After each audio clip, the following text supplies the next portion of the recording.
My father demanded I attend my golden brother's wedding, threatening to cut my tuition. They were shocked when I revealed I earned more than him. My father has always treated me as the child in the family that is overlooked. He was simply infatuated with my brother. He continues, you know what? I don't care.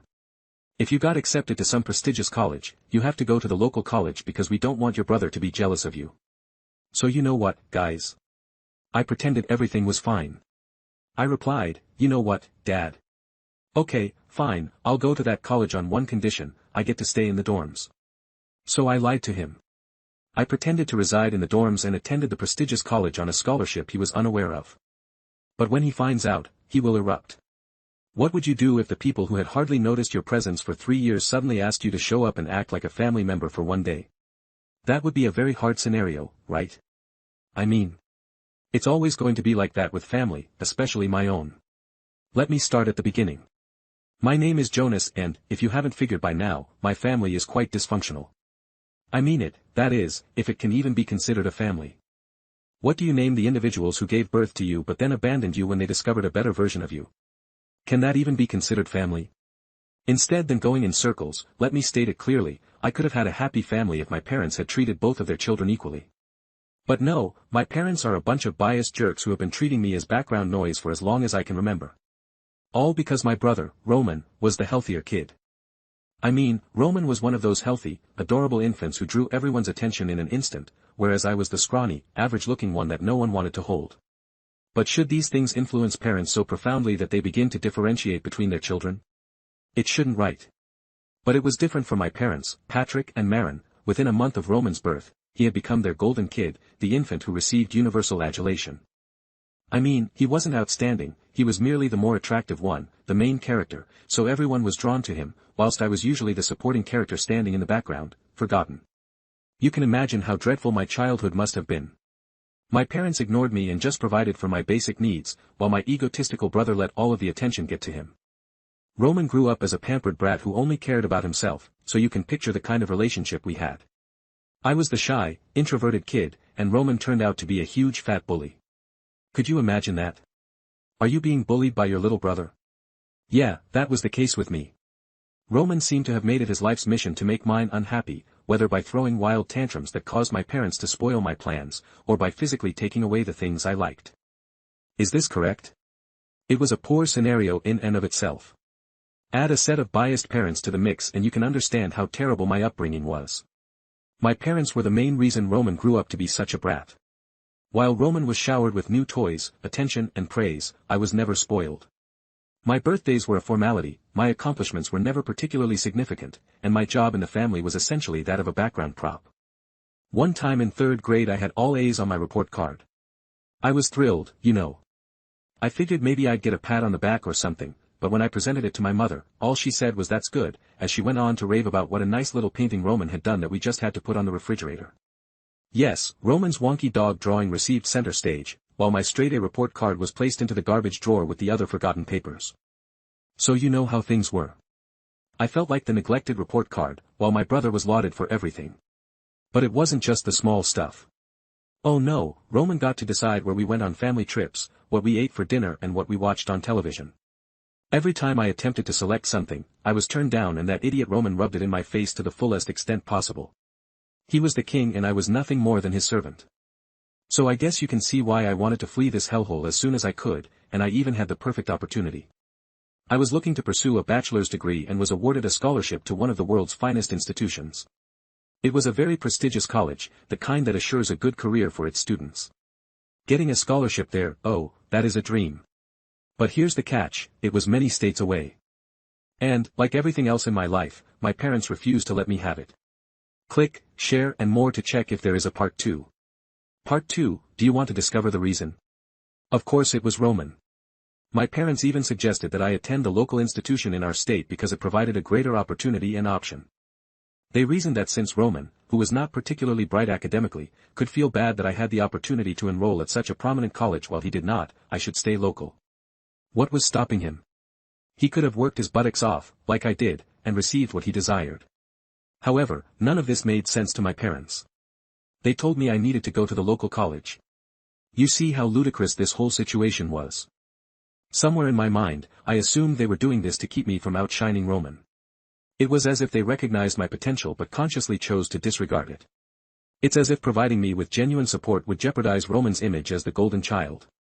Why else would they work so hard for me to stay at the local college while Roman, who was nothing near as ambitious, received unrivaled support? It seemed as if I was not meant to be more successful than him. That was not part of their script. But did I succumb to that foolishness number? I mean, no. I'd already made significant sacrifices to keep up with the family's wacky, biased antics, but I decided I'd had enough. I told my parents that I would only attend the local college if they permitted me to live in the campus dorms. My parents agreed a little too happily, thinking they'd persuaded me to stay at the local college. But did they actually? No chance in hell. I accepted the scholarship and relocated to another state, while my parents thought I was attending a nearby college. The nicest aspect was that the prominent college I was admitted to offered the finance course I desired in just 2 years, whereas the local college required 4. So that was ideal, since it meant I could graduate earlier than my parents had imagined. Honestly, it was the best decision I've ever made. Not only did I leave the hellhole my parents had created, but this college represented the pinnacle of prosperity. I say this because shortly after graduating, I was offered a 6-figure salary and have been with the company for a year. Things are actually improving for me, since I am on the verge of receiving a promotion. I did it all. The scholarship covered 70% of the fees and I utilized the money my father contributed to meet other expenses. Now I'm having a fantastic life. My father continues to send me money, believing that I am a student at the local college, and I have not told him to stop.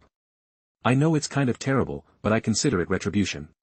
For the last 3 years I've had limited communication with my relatives. There were a few checkup calls here and there, as well as 1 or 2 trips to my home over the holidays to keep them from becoming suspicious. Aside from that, they haven't troubled me too much and I've been able to avoid them by explaining that I've been busy with my studies. They don't seem to care anyway. I mean, why should they? They had a golden child. Now my parents benefited from the fact that the only person they had to care for was no longer in their lives. I was truly satisfied with the setup. It did hurt from time to time that my folks didn't notice I had moved states away, but the melancholy was offset by the relief of not having their toxic presence around me. Truth be told, I did miss having a family, not a dysfunctional one like mine, but rather the feeling of having a family who genuinely cared about me. Despite my friends and pleasures, I felt that something was lacking in my life, however, until this morning it appeared difficult to correct. My father called today to tell me that Roman was getting married and that he needed me there a few days before the wedding to help with the preparations. I was taken aback. Was my father truly urging me to come home? I had been looking forward to this moment for a long time, especially since he told me I was part of the family and that he wanted everyone to be present for Roman's big day. I truly became emotional. My parents had never acknowledged me as a member of their family. They were primarily concerned with themselves and Roman, but now my father specifically wanted me to attend the wedding. It was overwhelming to receive appreciation from my parents, but then I remembered that these were the ones who had ignored me throughout my childhood. Even today, they were unaware that their eldest son lived states away. Do I really want to return to these people only to be disregarded again, as I have been my entire life? This is where I find myself in a quandary, and I'd like to ask you all, what would you do if you were in my shoes? I miss my sense of family and it would be wonderful to have them care about me for once. But the prospect of returning back only to have my expectations shattered again terrifies me. Should I accept their invitation and attend my brother's wedding solely for the sake of family, or should I stick to my commitment to live far away from them and not allow them to hurt me again? Before we get into that, it's been 2 days and I've had plenty of time to consider what I should do. In the end, I decided to keep my peace, even though some of you may disagree with my decision. I elected not to accept my father's invitation to Roman's wedding and, honestly, it feels like the best decision I have ever made. Spoiler alert, my parents haven't changed and never will. Let me continue where I left off in my initial post. After some thinking, I texted my father just saying that I wouldn't be able to make it. There is no lengthy explanation, no excuses. To be honest, I was not going to come.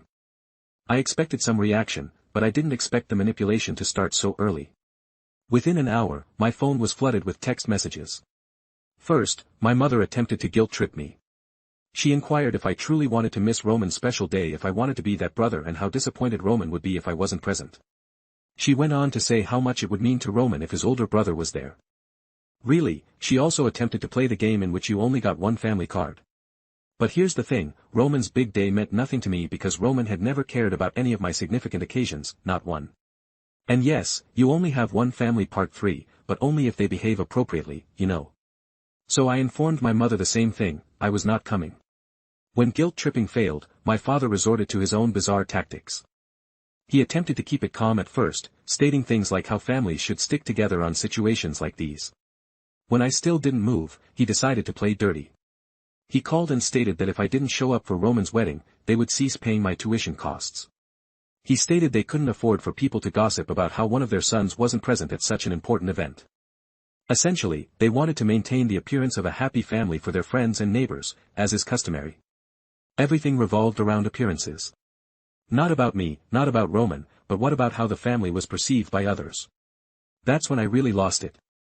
I mean, how selfish could somebody be threatening to cease paying my education expenses just so I may attend a wedding? It was incredibly foolish, even more so given that I didn't care about any of the money they handed me. I responded by telling my dad, "Go ahead, stop paying the college fees. I'm not coming to the wedding, and nothing you say or threaten will change that." I still hadn't told them that I had graduated a year ago and was living states away with a six-figure salary and a life they could never have provided me.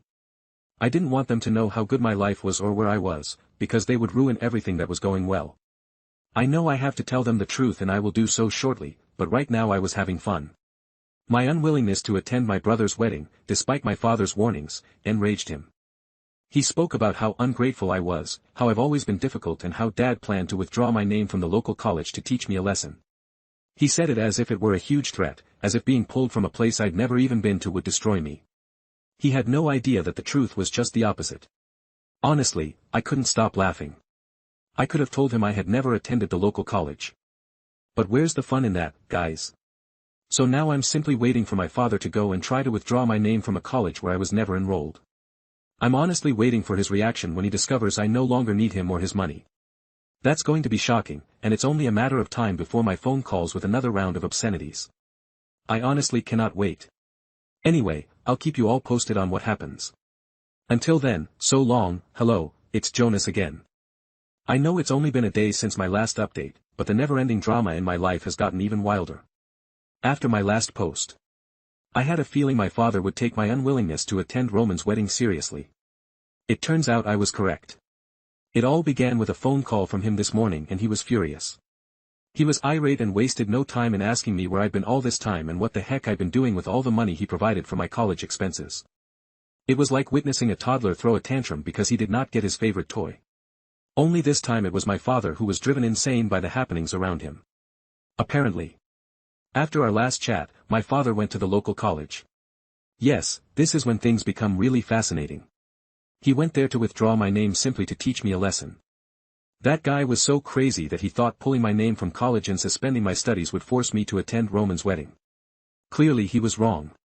So obviously, when my father went to the local college, he was in for a huge surprise. The local college had no record of my enrollment. It must have been quite the spectacle. My father stood there attempting to cancel my registration when Jonas was not present at college. I bet the revelation hit him like a blow to the belly during our call. His bitterness over his momentary humiliation at college was evident. He wanted to know where I had been for the past 3 months and what I had been doing with all that money. But honestly, the situation was so absurd that I couldn't stop laughing. After more harsh remarks from my father and some waiting on my part, I decided to tell him the whole truth. I told him that I had graduated on a scholarship a year ago and that the money he had been giving for my college tuition had been extremely helpful. Then I dropped the larger bomb. I informed him that I now had a 6-figure salary and was making more than him. When he inquired whether I was kidding, I could tell he was disappointed. But he realized it wasn't a joke. The fact that I was no longer the struggling student he thought I was, but rather an independent man with a fulfilling life, must have been a difficult pill for him to swallow. I was ready for whatever came next. As soon as my father understood what I had just said, he erupted, accusing me of treason for keeping them in the dark. He went on about how much he had done for me, only to be confronted with this betrayal done so much for me. Was he talking about how he and my mother ignored me for years to focus on their favorite child? Then he came up with the most ridiculous idea imaginable.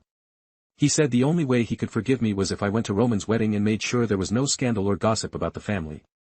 I could not believe it. This individual was still primarily concerned with his image. I don't understand why he's suddenly fascinated with the family's image. It had never disturbed him before. Anyway, I told him I didn't need his forgiveness and I certainly didn't want to be a part of their ruse, pretending we were all one happy family. My father, still upset, tried to persuade me to attend the wedding. He appeared frantic at this point, but I held my ground. I told him there was no way in hell I'd go to the wedding of the man who devastated my childhood. Not only that, but I informed him I was done with the drama and would cut them off. My father was shocked, but I did not remain silent. I had spent my entire childhood absorbing everything silently, but not anymore. I told him I didn't want any of them to contact me again and that they could attend their golden son's wedding without me while I enjoyed my life. My father attempted to influence me emotionally again, but this time I wouldn't have it talking about how I was his kid and how I needed to attend my brother's wedding. But I was finished. I just informed him that he had only one son, since he was the one they all appeared to care about, and that they could keep it that way. As I gladly cut them off, I didn't even give my father another time to respond. I quickly ended the call and blocked his phone, and here is where I am right now, officially cut off from my family's harmful presence. It's a bittersweet feeling because I never imagined things coming to this, but I am also somewhat satisfied, since I know it had to be done. At least now I can live a calm life and, if all goes well, maybe I'll be able to start my own family one day.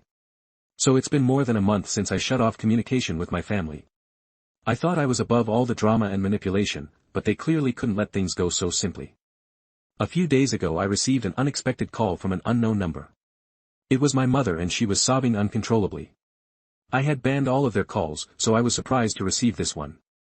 I decided not to hang up on her because I suspected something horrible had happened, but it was nothing like that. She began telling me how much she misses me and how she simply wants her kid back. She stated she didn't care what I or Dad did. None of it mattered to her. She simply wanted me to be a member of the family again. I was perplexed. I mean, where was this energy? Previously, when I told them I was cutting them off, they didn't seem to mind. And now my mother wants to patch things up. Don't you think that was a bit suspicious? So I just hung up on her telling her I'd call her later. I had a sense something wasn't right, so I contacted my aunt, my mother's sister, to see if she had any ideas. What she told me was bizarre, and it verified all of my suspicions. Apparently, Roman's wedding was a complete fiasco, a massive shitstorm. His seemingly beautiful fiancée turned out to be a full-fledged fraudster. Before the wedding, she persuaded Roman, my parents, and a group of family members to put all of their savings into a dodgy once-in-a-lifetime investment opportunity. And guess what? It was all a hoax. She took the money and dipped. There were no weddings. She's gone, as are my family's savings. However, it wasn't the end of it. My aunt also informed me that my parents were in even more serious difficulty than I had suspected. Apparently, my father provoked a disturbance with an employee and his family, resulting in a significant loss for his already dying firm, and then everything clicked for me. This is why he was so eager to invite me to the wedding. He wanted to salvage his image by demonstrating how much he treasured his perfect family and all those values, but of course, that did not work. This fiasco between Roman and his fiancée just added to the negative news. So, basically, they are losing money left and right. To make matters worse, they used their house as collateral for a loan in an attempt to salvage the firm. However, this also backfired on them and now they are likely to lose their home. They had to move into a dilapidated trailer or studio apartment because that's all they could afford. Now everything was plain to me. My mother didn't call because she missed me or wanted me back. They urgently needed me. They realized I was doing well for myself and wanted to use me as a safety net. I understood everything. They were out of options and I was their only hope. So I wasn't playing that game. I was not going to be dragged back into their mess, especially now that I had seen the whole picture. They didn't care about me because they were too busy catering to Roman and his needs. But here's the catch, my parents are now fighting with Roman because they blame him for everything, for the entire wedding fiasco, for all the money they've lost. It's actually pretty funny. The golden child they built their lives around has ruined everything and, to be honest, it made me happy that they were finally realizing their mistakes. Anyway, I could care less. I'm staying out of the controversy. After my mother called, I blocked her again. I wasn't going to let her control my emotions. But did this prevent my parents from reaching out? No, absolutely not. They were needy and clingy, refusing to accept that things weren't going their way. My parents eventually showed up at my house. Do not ask me how. I'm not sure how they got the address, but I believe they've badgered some of my old friends for information. However, the how does not matter. What matters is that they showed up at my door reminding me of family values and that, as their older son, I was their responsibility, and now somehow they were mine. I slammed the door in their faces. Of course, they begged me to help them, claiming they were penniless and had spent their last money on a flight to meet me. That sucked for them, but I wasn't going to help. This is not the end of it. A few days later, Roman arrived at my home practically crying and pleading for help. He stated that he missed having his big brother in his life. I'm not sure what big brother he's referring to, because all I remember is him bullying me. I warned him, but he kept begging, saying Mom and Dad were going to cut him off shortly because they were angry with him for putting them into this problem. It was all for nothing. Roman shared the same fate as my parents. I locked the door in his face, warning him that if any of them returned I'd call the cops. Since then I haven't heard from any of them, and I honestly don't care. I am done with this toxic family. I'm a little sad that things with my family have come to this, because the void they created will always be present in my life, but I'm not going to take their trash anymore just for the sake of family. Thank you for watching. If you haven't subscribed yet, please do so and hit the notification bell to stay updated with more shocking real-life stories happening around you.